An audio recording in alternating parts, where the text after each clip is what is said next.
Assalamualaikum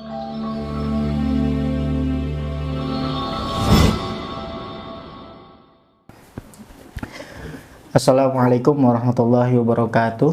Hamdan syukranillah, salatan wassalaman ala rasulillah, amma ba'du. Ya, kembali dengan saya Fahmi Al-Hadi di series Ramadan kami daerah Bogor. Ya, alhamdulillah hari ini kita masuk ke tema yang juga menarik, masih dalam topik-topik tentang kehidupan kita. Ya, kali ini kita coba berbicara tentang takdir. Ya, bagaimana kita sebagai seorang muslim atau katakanlah sebagai pemuda, ya pemuda muslim khususnya, menghadapi takdir-takdir yang berdatangan ke dalam hidup kita. Kali ini ya sama seperti video sebelumnya, saya ingin mengajak teman-teman semuanya untuk coba kita meresapi ibroh atau meresapi satu kisah dari seorang Umar bin Khattab radhiyallahu anhu. Kalau sebelumnya kita sudah berkaca dari Sayyidina Abu Bakar, Sayyidina Ali, Sayyidina Utsman, hari ini atau dalam video ini kita coba berkaca dari diri seorang Umar bin Khattab radhiyallahu anhu. Kita tahu Sayyidina Umar ini masuk Islamnya belakangan, ya bahkan beliau itu sempat menjadi orang-orang terdepan yang memerangi Islam di awal-awal masa datangnya Islam di kota Makkah.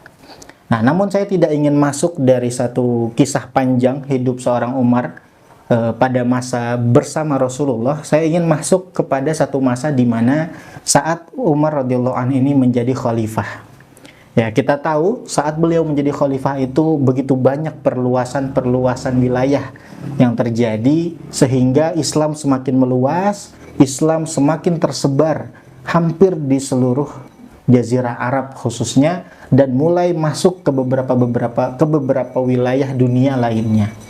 Nah, pada suatu ketika saat di mana Khalifah Umar radhiyallahu an bersama para rombongan hendak pergi ke daerah Syam.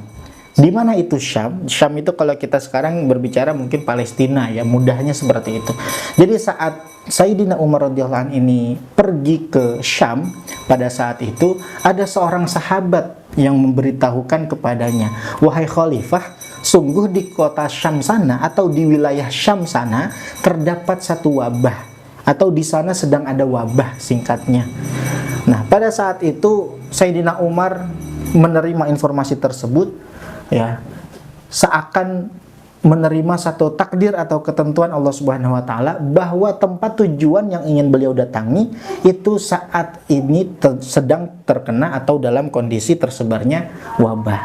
Yang mana kita tahu ya dalam satu hadis diriwayatkan Rasulullah bersabda bahwa jika ada satu negeri di mana di sana terdapat wabah, maka kita tidak boleh atau kita dilarang untuk datang ke negeri tersebut, ya. Atau sebaliknya, ketika kita berada di satu negeri yang ada wabah di dalamnya, maka kita diperintahkan oleh Rasul untuk tidak keluar dari negeri tersebut. Apa tujuannya? Untuk tidak menyebarkannya. Nah, pada saat itu Umar radhiyallahu an memutuskan untuk kembali ke Madinah bersama para rombongannya, karena di Syam pada saat itu terdapat wabah. Ketika ditanya dari para pengkritik, salah satu diantaranya, wahai Khalifah, mengapa engkau kembali dan tidak jadi untuk mendatangi Syam? Padahal kita tahu Syam saat ini sudah terbuka atau sudah terjadi futuhat, sehingga Syam itu sudah berpotensi menjadi wilayah umat Islam. Apa kata Khalifah Umar? Beliau berkata, sungguh aku pergi dari takdir yang lain dan aku mendatangi takdir yang lainnya.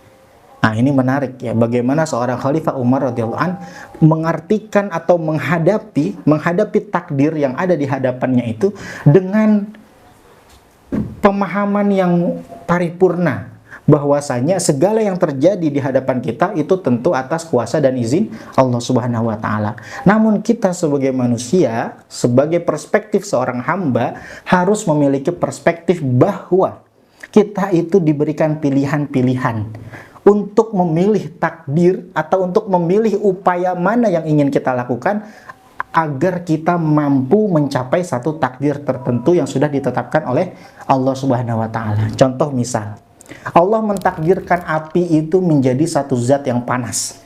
Ya, menjadi satu. Api itu kita tahu di mana-mana panas ya, bisa bakar kulit kita dan bakar yang lainnya. Nah, Allah mentakdirkan api itu panas. Begitupun Allah mentakdirkan angin yang berhembus itu menjadi kesegaran bagi siapapun yang terkena hembusan anginnya.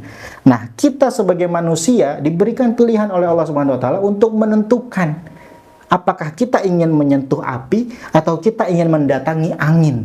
Nah, sederhananya seperti itu. Maka teman-teman semuanya ke depannya mudah-mudahan kita terus-menerus bisa pandai memilih ya.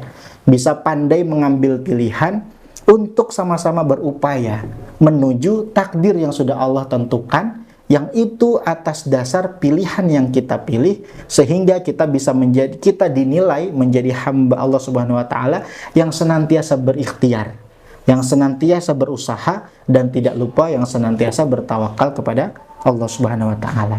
Mungkin cukup sekian, kurang lebihnya mohon maaf. Hadanallahu wa iyyakum ajma'in. Syukran, wassalamualaikum warahmatullahi wabarakatuh.